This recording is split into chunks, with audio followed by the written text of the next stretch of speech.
السلام علیکم ورحمۃ اللہ وبرکاتہ۔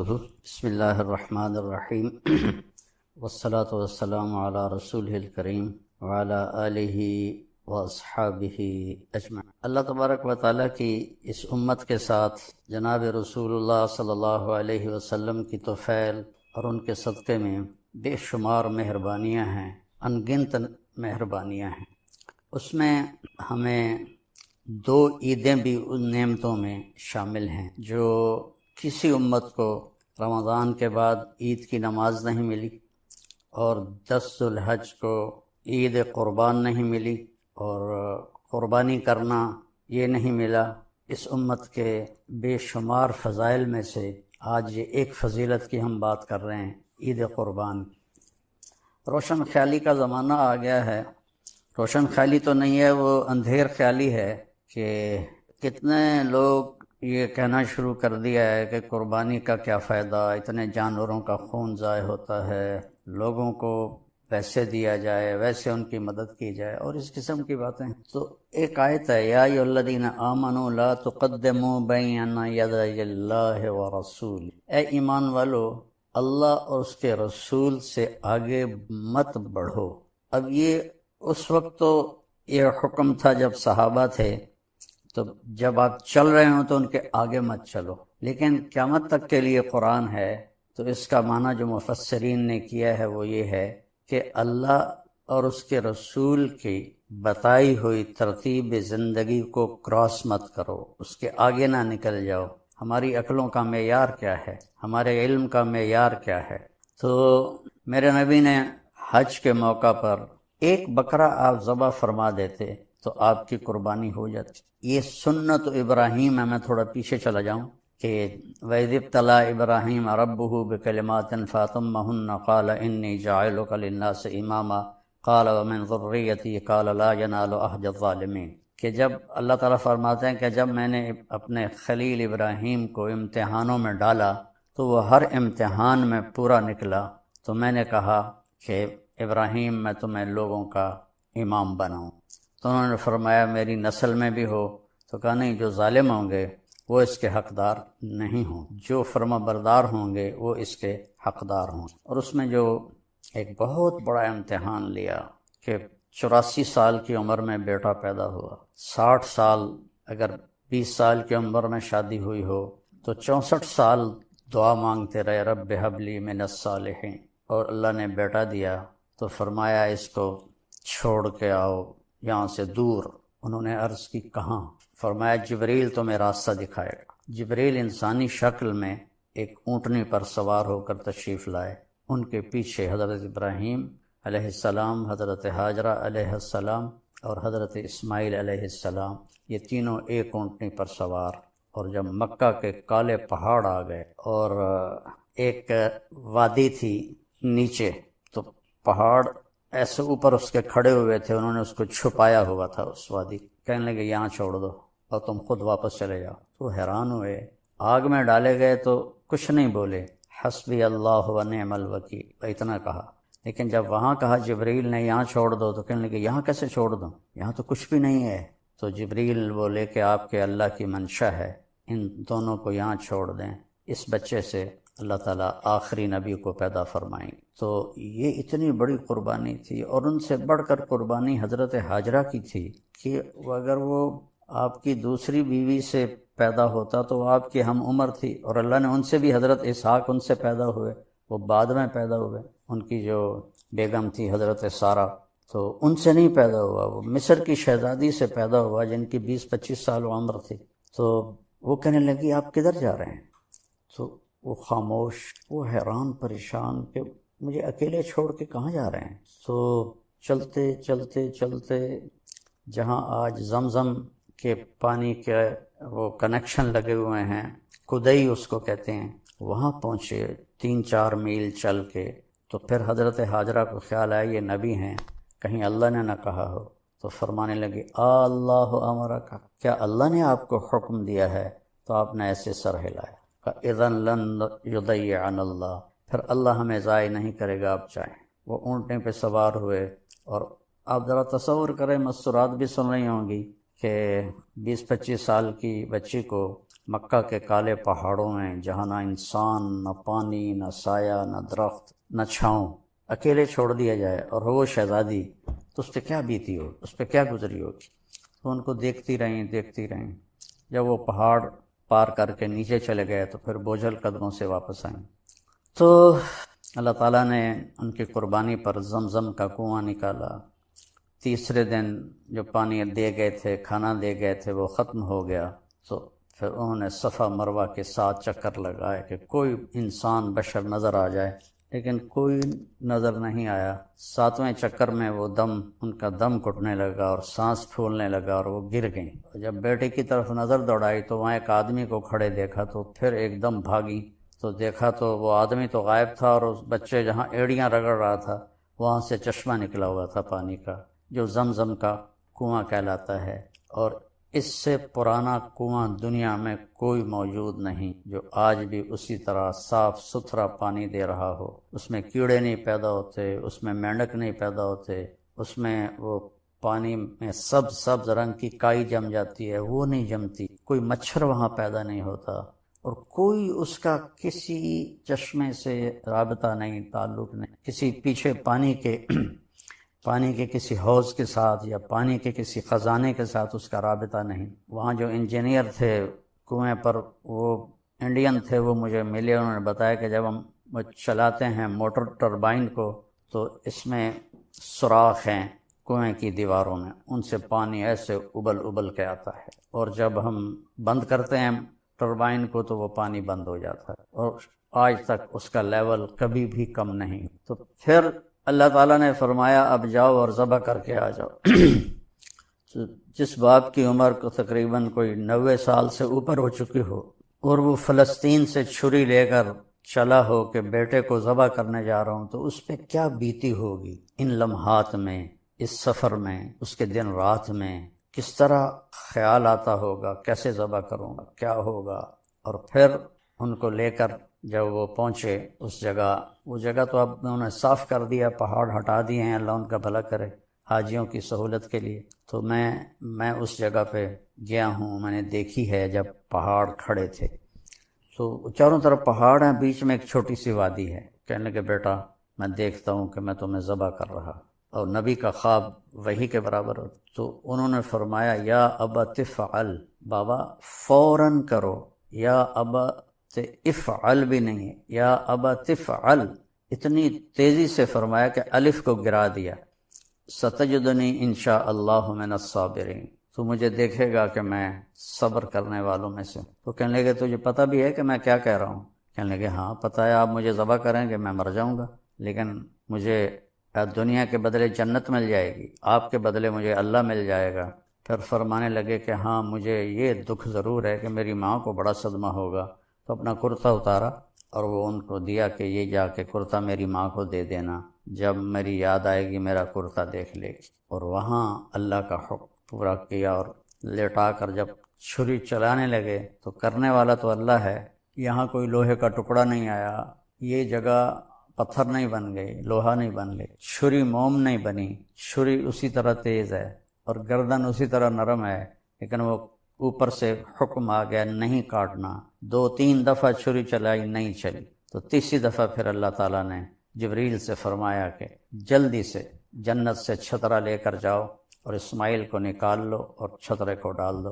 ابراہیم علیہ السلام نے آنکھوں پہ پٹی باندھی ہوئی تھی، اور جب ان کو لٹایا اوندھے منہ الٹا کر کے، تو ان کی کمر پہ اپنے گھٹنے کو رکھ کر ان کے سر کے بال پکڑ کے ایسے اٹھا کے گردن کو اوپر کیا، تو ایسے آسمان کو دیکھا کہ یا اللہ تو مجھ سے ناراض ہو گیا ہے کہ اسماعیل کی محبت میرے دل میں پیدا ہو گئی ہے، تو دیکھ میں اسے تیرے نام پہ قربان کر رہا ہوں۔ اس بات کو سن کر آسمان کے سارے فرشتے روئے تھے، اور دوسری دفعہ آسمان کے فرشتے روئے تھے جب ہمارے نبی پاک صلی اللہ علیہ وسلم کو طائف والوں نے اتنے پتھر مارے کہ آپ بے ہوش ہو کے گر گئے، اس وقت آسمان کے فرشتے روئے تھے۔ 2 دفعہ روئے ہیں آسمان کے فرشتے۔ تو تیسری دفعہ پھر جبریل نے آ کر اسماعیل علیہ السلام کو کھینچ لیا اور چھترے کو ڈال دیا۔ ابراہیم علیہ السلام کے آنکھوں پر تو پٹی تھی، تو جب تیسری دفعہ کا اللہ اکبر اللہ اکبر، چھری چل گئی، تو انہوں نے سمجھا بیٹا ذبح ہو گیا۔ جب پٹی ہٹائی تو دیکھا تو وہاں چھترا یہ بھیڑ کا جو نر ہوتا ہے اس کے سینگ ہوتے ہیں، اس کو چھترا، اور اردو میں مینڈا کہتے ہیں، پنجابی میں چھترا کہتے ہیں، وہ ذبح ہوا پڑا تھا، اور اسماعیل اور جبریل وہاں کھڑے ہوئے تھے۔ تو میرے نبی پاک صلی اللہ علیہ وسلم نے کہا یہ سنت ابی ابراہیم، میرے باپ ابراہیم کی سنت ہے، یہ ہم کریں گے۔ تو آپ کے تقریباً 9 عیدیں، 9 عید الفطر اور 9 ہی عید قربان آپ کو ملیں۔ تو آپ ہر سال 8 عیدیں تو آپ نے مدینہ میں کی، تو آپ 2 چھترے ذبح فرماتے تھے، ایک اپنی طرف سے اور ایک امت کی طرف سے۔ 2 سفید چھترے آپ ہمیشہ خریدتے تھے، ایک اپنی طرف سے ذبح فرماتے تھے، ایک امت کی طرف سے ذبح فرماتے تھے۔ امت کو کہیں بھی اکیلا نہیں چھوڑا، ان کو ہر جگہ یاد رکھا۔ 9ویں عید آپ نے حج پہ کی مینا میں، تو آپ نے کتنی قربانی کی؟ 63 اونٹ آپ نے ذبح فرمائے، اپنی عمر کے ہر سال کا ایک اونٹ، اور ایک اونٹ میں 7 حصے ہوتے ہیں، 7، تو کوئی 450 کے قریب آپ نے قربانیاں کی 63 اونٹوں میں۔ اور عجب بات تھی، یہاں اونٹوں کی یا جانوروں کی جب ہم اپنے وہاں قربانی کرواتے ہیں تو ان کو کھینچ کے لا رہے ہوتے ہیں اور وہ باں باں کر رہے ہوتے ہیں، اور خاص طور پر بڑے جانور کو جب گراتے ہیں تو ایک بڑا مسئلہ بنتا ہے۔ لیکن قربان جاؤں، آپ کے لیے 100 اونٹ لائے تھے، 63 آپ لے کر آئے تھے اور 37 حضرت علی یمن سے لے کر آئے تھے، تو 100 اونٹ کھڑے تھے، اس میں سے 63 کو الگ کر دیا گیا، پھر 5 اونٹ الگ آپ کے قریب کھڑے کر دیے گئے، اس میں سے ایک اونٹ آتا تھا اور وہ ذبح ہوتا تھا۔ تو 5 اونٹوں میں لڑائی شروع ہو جاتی تھی کہ میں پہلے جا کے ذبح ہوں گا، دوسرا اپنی زبان حال سے کہتا کہ میں پہلے جا کے ذبح ہوں گا، تو ان میں جنگ چل رہی تھی، اونٹوں میں ایک دوسرے کو کاٹ رہے تھے۔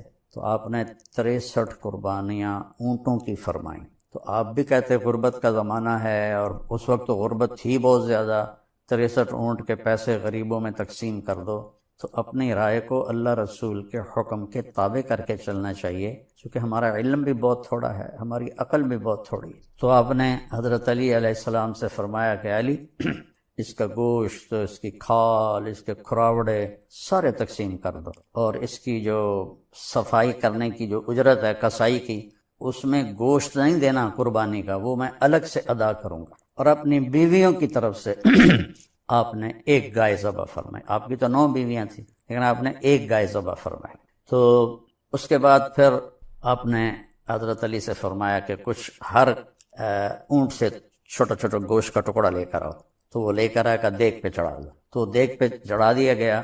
تو آپ نے ناخن کٹوائے اور اپنے بال منڈوائے، وہ جو بال آپ نے منڈوائے تھے آپ کے سامنے ابو زمع کھڑے تھے، آپ نے ان کو دے دیے۔ تو حضرت خالد ابن ولید نے منت کر کے کچھ بال کا یہ تقسیم کر دو، انہوں نے تقسیم کیے۔ خالد ابن ولید نے کچھ بال وہ ان سے لے کر نا اپنی ٹوپی میں سی لیے تھے، اور جب بھی وہ جنگ پہ جاتے تھے لڑنے کے لیے تو وہ ٹوپی سر پہ پہنتے تھے، اور اس کے اوپر وہ لوہے کی ٹوپی ہوتی تھی۔ کبھی کسی جنگ میں انہوں نے اس ٹوپی کو نہیں بھلایا۔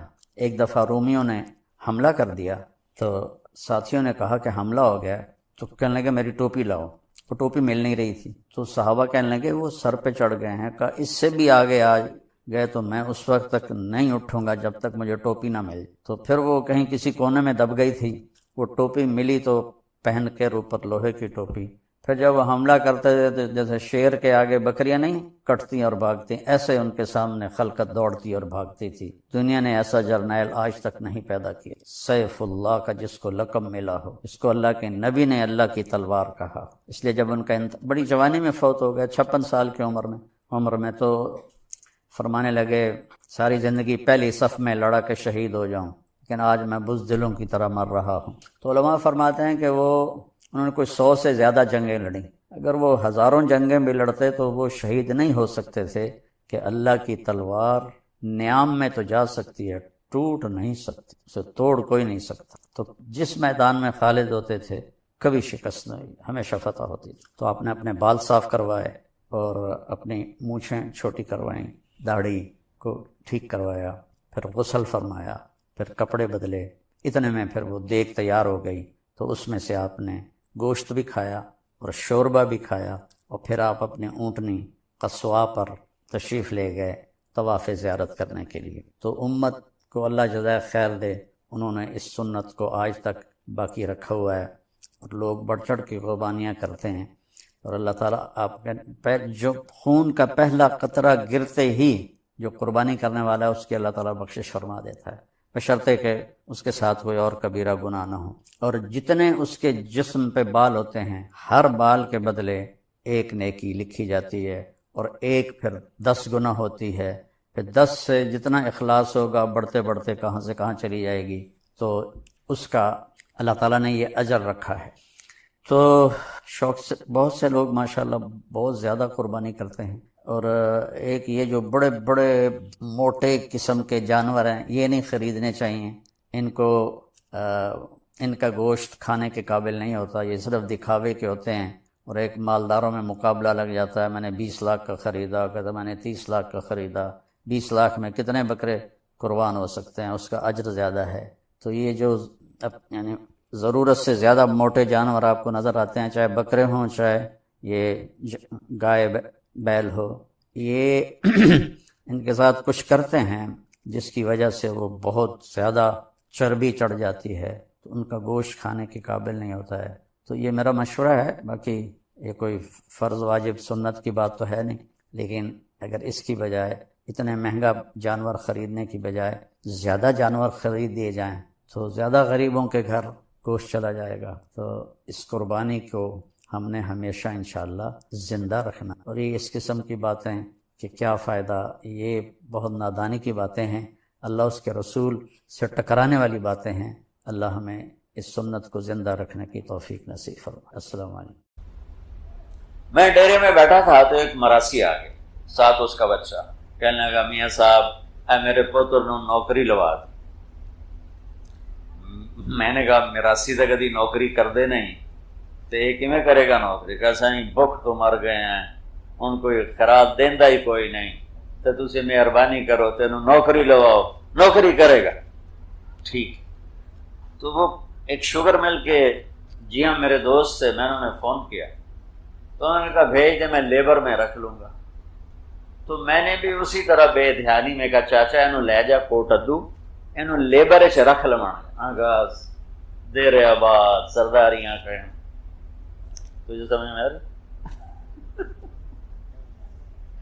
اچھا، ایک ہفتہ گزرا کہ باپ بیٹا دونوں ڈیرے میں پہنچ گئے جی، ڈیرے آباد۔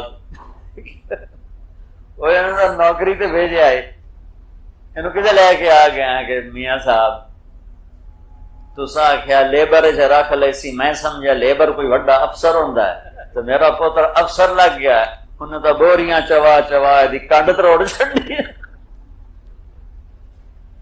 ربنا ولا تحملنا ما لا طاقت لنا به۔ اس واقعے کو میں اس آیت کے ساتھ جوڑتا ہوں، یا اللہ وہ کام بھی نہ بتانا جو میں نہ کر سکوں، چاہے سوکھا بھی ہو، میں نے نہیں کرنا۔ تو اب آپ تنخواہ دو گے یا جوتے مارو؟ 2 گارڈ بلائے گا، کہ 2 لیٹر بھی مارو چھڑ گیا۔ یہ سنا کر اب اللہ کہتا ہے تنخواہ کیا لے گا؟ وہ کہتا ہے تنخواہ کس بات کے دوں؟ کام تھا تسی ذمہ لایا کوئی کہ نہیں، مانگ تنخواہ مانگ۔ سبحان، ایک دفعہ دوبارہ سن، غلطی کروں گا، کبھی جان کے کروں گا، کبھی بھول کے کروں گا، مجھے نوکری سے نہیں نکالنا۔ جو پہلے اوکھے اوکھے کام باقی مزدور کر رہے ہیں وہ اوکھا کام میں نہیں کروں گا، اور چاہے کام آسان بھی ہوا میرے لیے اوکھا ہوا تو وہ بھی نہیں کروں گا۔ تو اب اس پر تنخواہ کیا بنے؟ تو اللہ کہتا تنخواہ مانگ۔ کیا مانگوں گا؟ کہ واعف عنا واغفر لنا وارحمنا انت مولانا فانصرنا علی القوم الکافرین۔ مالک کہہ رہا ہے کہ مجھ سے سب کچھ مانگ لے، کہ مانگ مجھ سے کہ یا اللہ یہ ساری میری گڑبڑیں چھپا دینا، عفو چھپانے کو کہتے ہیں، مٹانا چھپانا. اللہ میرے خلاف وہ سی آر نہیں بنتی, سی آر بنتی ہے نا, کریڈٹ رپورٹ جس کو کہتے, کہ میری وہ نہ بنانا. واعف عنا, اللہ کہہ رہا یہ تو مانگ, مجھ سے مانگ. واعف عنا, میری کوئی سی آر نہ بننے پائے سوائے تیرے کسی کو پتہ نہ ہو. واغفر لنا, اور پھر اس کو چھپا بھی. مغفرت کہتے ہیں چھپا دینے, عفو کہتے ہیں مٹا دینے. اللہ میری سی آر مٹا دینا اور پھر میرے عیب چھپا دینا. اور ورحمنا, پھر مجھے دنیا اور آخرت میں رحم کرنا. انت مولانا, یہ اللہ تعالیٰ اس کو شہ دے رہا ہے کہ ڈرو نہیں, میں ہی تو تیرا رب ہوں, مجھ سے تمہیں مانگنا ہے. یہ بھی مانگ, فانصرنا علی القوم الکافرین, مجھے کافر قوم پہ عزت عطا فرما. واہ واہ واہ واہ واہ واہ واہ واہ, کیا میرے رب نے یہ دعا ہمیں سکھائی ہے. تو میرے بھائیوں, سچ بولنا, صلہ رحمی کرنا, لوگوں کے دکھ درد بانٹنا, لاچار لوگوں کی مدد کرنا, مہمان نوازی کرنا, مصیبت زدہ لوگوں کے کام آنا, یہ اپنی زندگی میں شامل کر لیں.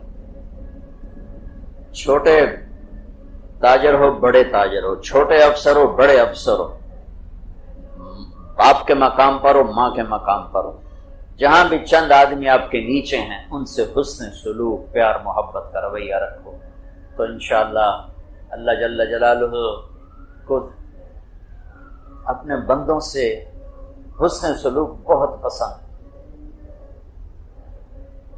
جتنا وہ اس سے خوش ہوتا ہے کہ اس کے بندوں کا کوئی بھلا چاہ رہا ہو. فرائض کے بعد, فرائض تو اپنی جگہ پر مقدم ہو, فرائض کے بعد. تو یہ ساری چیزیں ہیں جن کو سیکھنے کے لیے تبلیغ کا خوبصورت کام ہے.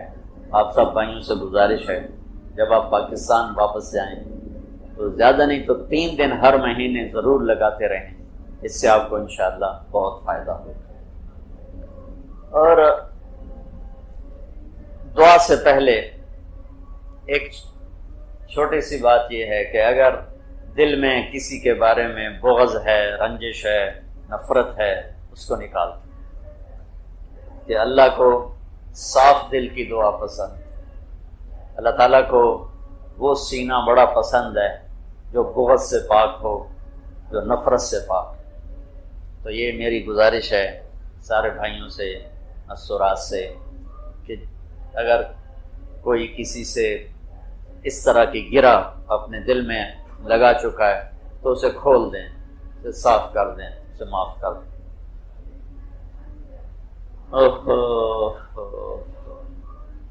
اللہ تعالیٰ ہمارے بھائی جنید کی بخشش فرمائے, بڑے اخلاق والا بندہ تھا اور معاف کرنے میں اتنا عالی مقام میں نے اس کو دیکھا کہ بہت کم ایسے لوگ دیکھے جنہیں معاف کرنے کی اتنی ہمت ہو اور اتنا ظرف ہو. اس لیے اللہ نے اس کو دنیا کے بھی عزت دی اور آخرت کے بھی عزت دی. ایسے جنازے دنیا میں کہیں دیکھے, اتنا بڑا جنازہ کہ آنکھ نے دیکھا ہے تو بتا رہا ہوں, ورنہ کوئی بتائے تو میں جھوٹ لاتا کہ نہیں یہ جھوٹ کہہ رہا ہے, جو مبالغے سے کہہ رہا ہے. آنکھوں سے دیکھ کے بتا رہا ہوں, ایسا جنازہ زندگی میں کسی کا نہیں دیکھا. تو بھائیو, معاف کرنے کی عادت ڈالو, معافی مانگنے کی عادت ڈالو. جب اللہ لے جائے پاکستان, تبلیغ میں وقت ضرور لگا, اور اپنے دل کو صاف کر کے درود شریف پڑھے.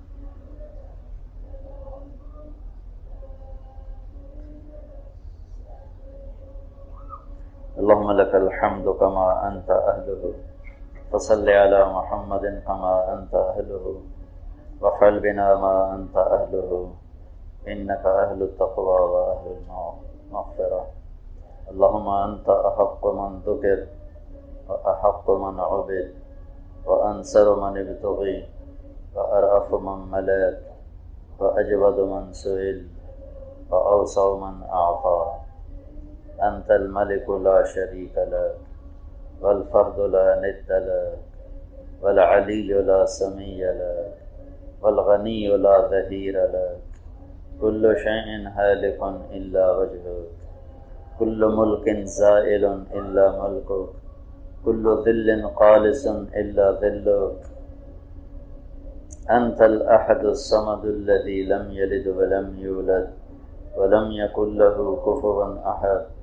اللهم أنت الأول فليس قبلك شيء، وأنت الآخر فليس بعدك شيء، وأنت الظاهر فليس فوقك شيء، وأنت الباطن فليس دونك شيء. اللهم إنك أنت قبل كل شيء وبعد كل شيء وفوق كل شيء ودون كل شيء. اللهم إنك لا يعجزك شيء ولا يؤودك شيء ولا يضرك شيء ولا ينفعك شيء ولا تستعين بشيء ولا تحتاج إلى شيء. أنت الأحد الصمد الذي ما اتخذ صاحبة ولا ولد. أنت الأحد الصمد الذي لم يتخذ صاحبة ولا ولد. أنت الأحد الصمد الذي لا تأخذه سنة ولا نوم. أنت الأحد الصمد الذي له ملك السماوات والأرض وما فيهما وما بينهما وما تحت الثرى. فإن نجهر بالقول فإنك تعلم السر وما نخفى، وإنك أنت أقرب إلينا من حبل الوريد. يا من رفع السماء بقدرته ودحى الأرض بمشيته وخلق الخلائق بإرادته واستوى على العرش كما يليق بجلاله.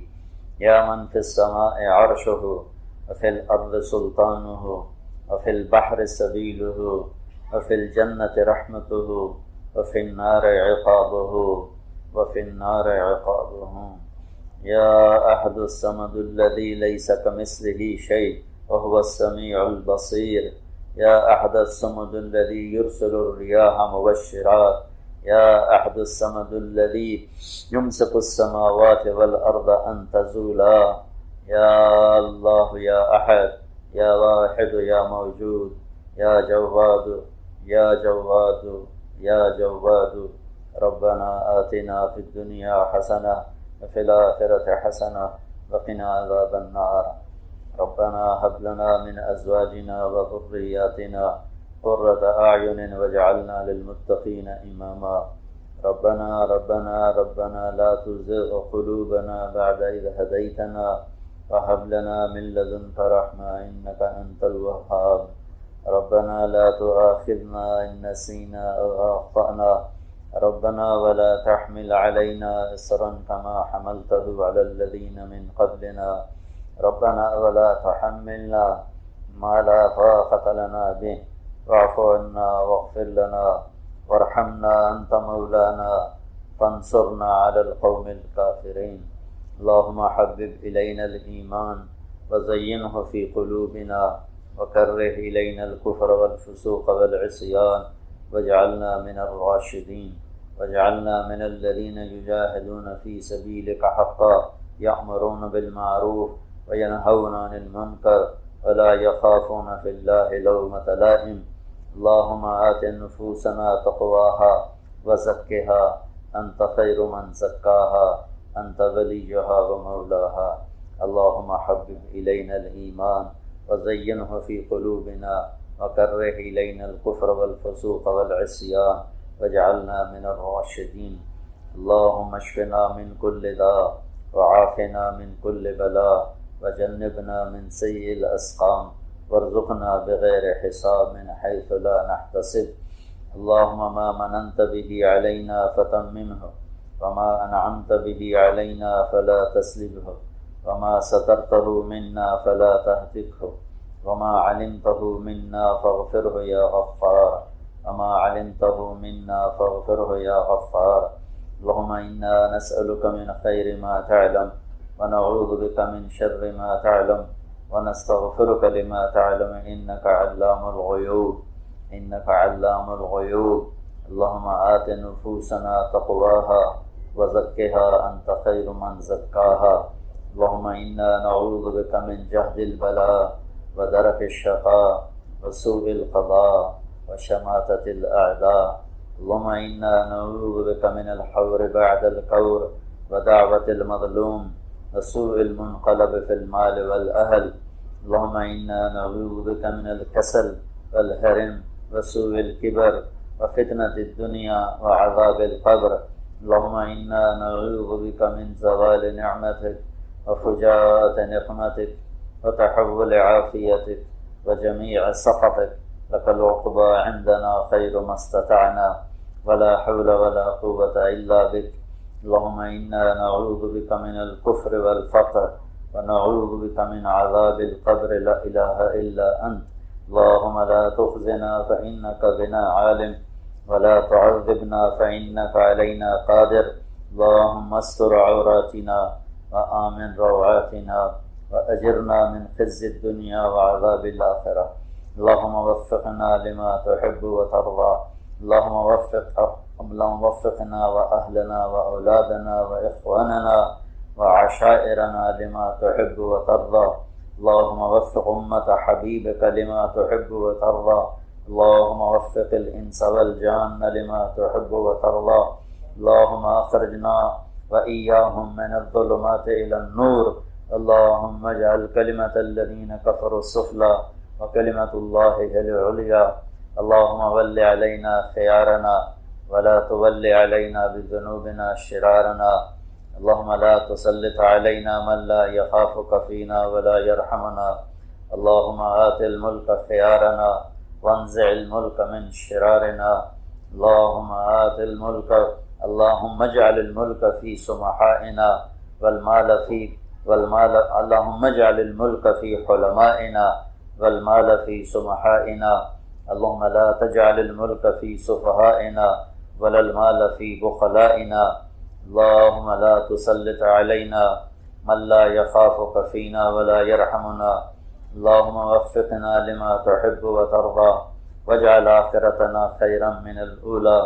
اللهم إنا نسألك من خير ما تعلم ونعوذ بك من شر ما تعلم ونستغفرك لما تعلم إنك علام الغیوب.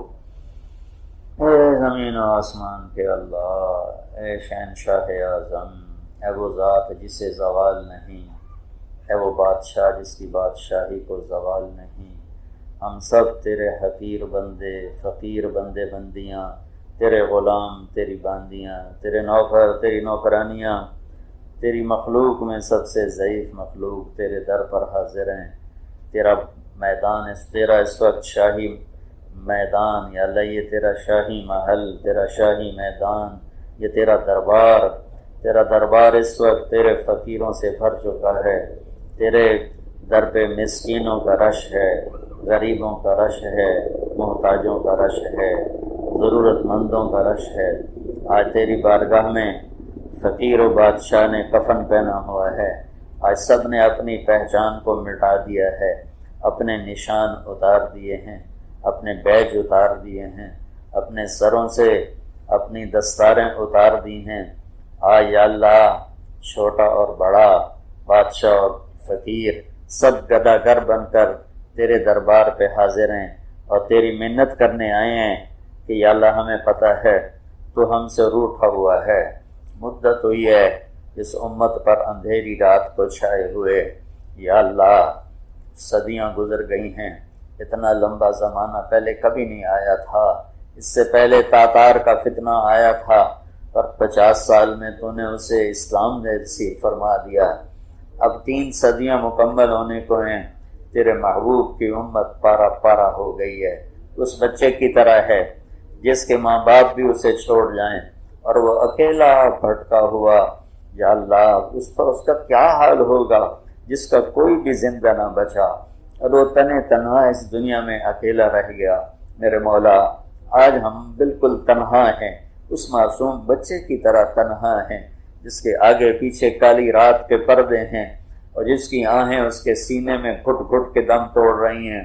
میرے مولا، ہم تیرے بارگاہ میں وفد بن کر تجھے منانے آئے ہیں، تیری منت کرتے ہیں تو آج مان جا، ہم سے مان جا یا اللہ، ہم سے مان جا یا اللہ. ہم تیری منت کرتے ہیں یا اللہ. کبھی ہے حقیقت منتظر نظر آ لباس مجاز میں کہ ہزاروں سجدے تڑپ رہے ہیں میری جبین نیاز میں. میرے مولا، نوح علیہ السلام نے تجھے اپنا دکھڑا سنایا تھا نا، تو تیرے غضب کے دروازے کھلے تھے اور اس زمانے کے کفر کا تو نے نشان مٹا دیا تھا۔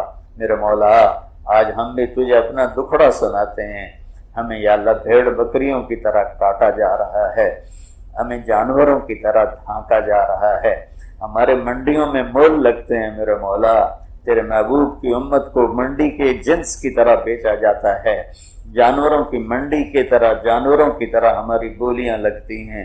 یا اللہ تیرے محبوب کی امت کے گلے یا اللہ آسانی سے کٹتے ہیں اور وہ جانور کو کاٹتے ہوئے گھبراتے ہیں، تیرے حبیب کی امت کے گلے کاٹتے ہوئے ناچتے ہیں۔ میرے آقا تیرے نبی کے سامنے چور کے ہاتھ کٹے تھے اور وہ آنسو بہانے بیٹھ گئے تھے، آج اگر تیرے محبوب دنیا میں ہوتے اور اپنی امت کو یوں ذبح ہوتا دیکھتے تو ان کے دل پہ کیا گزرتی۔ یا اللہ ان میرے بھائیوں نے مجھے اپنے وفد کا یا اللہ زبان بنا دی ہے، ترجمان بنا دیا ہے۔ میرے مولا میں اپنے ساتھیوں کی طرف سے بھی اور پورے عرفات کی طرف سے بھی تیری بارگاہ میں منت کرتا ہوں، آج ہم تجھے منانے کو بیٹھے ہوئے ہیں۔ یا اللہ جب کوئی آدمی ہمارے یہاں ناراض ہوتا ہے نا تو ہم 10-15 اس کے دروازے پر بیٹھ جاتے ہیں، وہ دروازہ نہیں کھولتا، ہم بیٹھے رہتے ہیں بیٹھے رہتے ہیں بیٹھے رہتے ہیں، یہاں تک کہ اس کی پھر غیرت جاگتی ہے اور پھر وہ اٹھ کے آ کے دروازہ کھولتا ہے، غصے کو چھوڑ دیتا ہے، گلے لگا لیتا ہے۔ یا اللہ آج یہ 30 لاکھ کا مجمع تیرے در پہ آ کے بیٹھ گیا ہے، تو تیرے منانے کے لیے آ کے بیٹھ گیا ہے، اور آج ہماری ضد ہے کہ تو ہم سے مان جائے یا اللہ، تو ہم سے مان جائے یا اللہ، ہم تجھے چھوڑ کے دھکے کھا کھا ذلیل اور تھک گئے یا اللہ۔ بچہ روتے روتے ماں سے کہتا ہے ماں جی میں اب تو رو رو کے تھک گیا ہوں، اب تو آپ میری مان لو۔ میرے مولا ہم بھی تھکے پڑے ہیں، تیری عزت کی قسم آنسو بھی ختم ہو گئے ہیں، ساز بھی خاموش ہو گئے ہیں، اور یا اللہ فریادوں کے لیے الفاظ بھی باقی کوئی نہیں ہے۔ یا اللہ آج ہم صرف اپنے لیے ہاتھ نہیں اٹھا رہے، آج ہم 1.25 ارب امت کے لیے ہاتھ اٹھا رہے ہیں، اور اس کے بعد پوری دنیا کے انسانوں کے لیے مانگ رہے ہیں کہ سب کو ایمان دے دے یا اللہ، سب کو ایمان دے دے، اور خاص طور پر اپنے حبیب کی امت کی عزت کو رکھ لے یا اللہ، عزت بحال کر دے، ذلتوں سے نکال دے یا اللہ۔ پہلے زمانوں کے دشمنوں نے ہماری جانوں کو لوٹا، ہمارے مالوں کو لوٹا، آج کا دشمن بڑی گہری چال چل کے آیا ہے، اس نے تیرے محبوب کی امت کو بے حیا کر دیا، ہماری بیٹیاں ناچ گانے پہ لگ گئی میرے مولا، ہمارے نوجوان ناچنے گانے والے بن گئے میرے مولا، جن کے ہاتھوں میں قرآن تھا ان کے ہاتھوں میں گٹار آ گئے میرے مولا، جن کو دیکھ کر یا اللہ فرشتے بھی شرماتے تھے، آج ان سے شیطان بھی شرما رہا ہے میرے مولا، اور اب بالکل بے بس ہے، اس معصوم بچے کی طرح، اس بوڑھے کی طرح جو جلتا ہوا گھر دیکھتا ہے پانی کی بوند نہیں ڈال سکتا، تیرے حبیب کا بنایا ہوا گھروندہ جل رہا ہے، تو آجا یا اللہ، ہم تجھے لینے آئے ہیں، تو آجا، تو کہہ دے میں آ رہا ہوں، تو کہہ دے میں آ رہا ہوں یا اللہ، تو کہہ دے میں آ رہا ہوں یا اللہ، تو کہہ دے نا، جبریل کو کہہ دے، فرشتوں کو کہہ دے، فرشتوں میں اعلان کر دے کہ چلو آج میرے بندے مجھ سے مانگ رہے ہیں، میں ان کے لیے آ رہا ہوں، تیرے آنے پہ کام بنے گا یا اللہ۔ مصر کے فرعون نے چند ہزار ذبح کیے تھے، تو آ گیا تھا، تیرا سمندر بکھر گیا تھا، ہمارے فرعونوں کے لیے سمندر خاموش ہیں، ہوائیں خاموش ہیں، ساز خاموش ہیں، ہم فریادوں سے بھرے ہوئے ہیں، میرے مالک مہربانی کر دے، تو کب آئے گا یا اللہ، آ جانا یا اللہ، تو آ جانا یا اللہ، تو امت کے ہاتھ پکڑ لے، ان کو اپنی حفاظت میں لے لے۔ جیسے بچہ بھاگا بھاگا ماں کی گود میں آ کے آتا، ماں مجھے چھپا لے، مجھے لڑکے مارتے ہیں، انبیاء اللہ تیری رحمت کی گود میں چھپنا چاہتے ہیں، ہمیں چھپا لے، ہمیں ساری دنیا کا باطل مارنا چاہتا ہے، ہمیں مٹانا چاہتا ہے، ہماری بچیوں کو نچا دیا، ہمارے نوجوانوں کو ناچ گانے پہ لگا دیا، ہمارے حکمرانوں کو ظالم بنا دیا، ہمارے عدالتی نظام کو بیچ دیا۔ تو بتا یا اللہ، جس دیش میں انصاف لینے کے لیے گھر بک جائیں، جائیدادیں بک جائیں، اس دیش کے رہنے والوں کا کیا حال ہوگا یا اللہ۔ میں تجھے اس بڑھیا کے بول کا واسطہ دیتا ہوں جس کے گھر کو بادشاہ نے گرا دیا تھا، وہ موجود نہیں تھی، جب وہ واپس آئی تو اس نے دیکھا اس کا گھر گرا پڑا تھا، وہ کہنے لگی میرا گھر کس نے گرایا ہے؟ لوگوں نے کہا بادشاہ نے گرایا ہے۔ وہ اپنے ملبے کے ڈھیر پر بیٹھ کر کہنے لگی میرے مولا میں موجود نہیں تھی تو تو موجود تھا، میں موجود نہیں تھی تو تو موجود تھا، میں موجود نہیں تھی تو تو موجود تھا۔ میرے مولا اگر ہم کمزور ہوئے ہیں تو تو طاقتور ہے، ہم بے بس ہوئے ہیں تو تو شاہ زور ہے۔ یا اللہ ہمیں کب تک تو ان درندوں کے حوالے کرے گا؟ کب تک ہم یہ ظلم بھری فضائیں ہوائیں دیکھیں گے؟ کب تک تیرے علم والے ذلیل ہوں گے؟ کب تک تیرے نام لیوا پر زمین تنگ ہوگی؟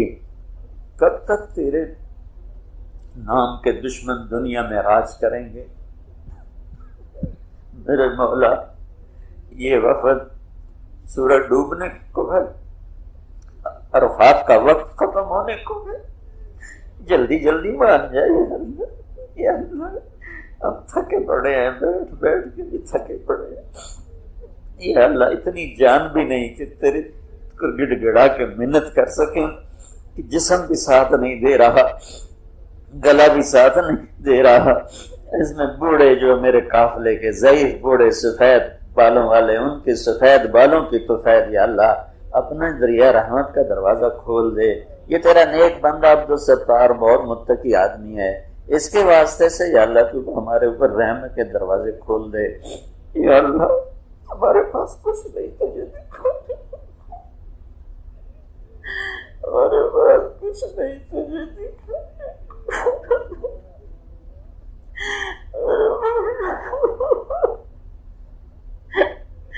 ہمارے مولا تو ایسے ہی رہتے ہو، تو ایسے ہی رہتے ہو۔ کیا پیش کرے عمر گزر، موت قریب ہے، زندگی دور ہے اور خالی بات ہے، اور ڈر لگ رہا ہے اس دن جب تو کہے گا وَامْتَازُوا الْيَوْمَ أَيُّهَا الْمُجْرِمُونَ، اے مجرموں آج الگ ہو جاؤ۔ خوف سے کام بنے میرے مولا، کہیں تو نے ہاتھ کڑیاں لگا دی یا بیڑیاں پڑ گئی یا فرشتوں نے گھسیٹ کے دوزخ میں ڈال دیا ہے یا اللہ، ہم سے تو یہ گرمی نہیں برداشت ہو رہی ہے، ایسے کنڈیشن چل رہا ہے، تیری جہنم کی آگ کون برداشت کرے گا یا اللہ؟ تجھے کیسے منع، تو ہی بتا تجھے کیسے منع ہے یا اللہ؟ تجھے تیرے حبیب کا واسطہ دیتے ہیں، حسین کی قربانی کا واسطہ دیتے ہیں، تیرے حبیب کے آنسوؤں کا واسطہ دیتے ہیں۔ وہ 3 آدمی غار میں چھپے تھے اور اوپر پتھر پڑ گیا تھا، انہوں نے اپنے عملوں کا واسطہ دیا، تو انہیں پتھر ہٹایا۔ ہم کیا واسطہ دیں، ہمارے پاس کچھ بھی نہیں ہے، کچھ بھی نہیں ہے،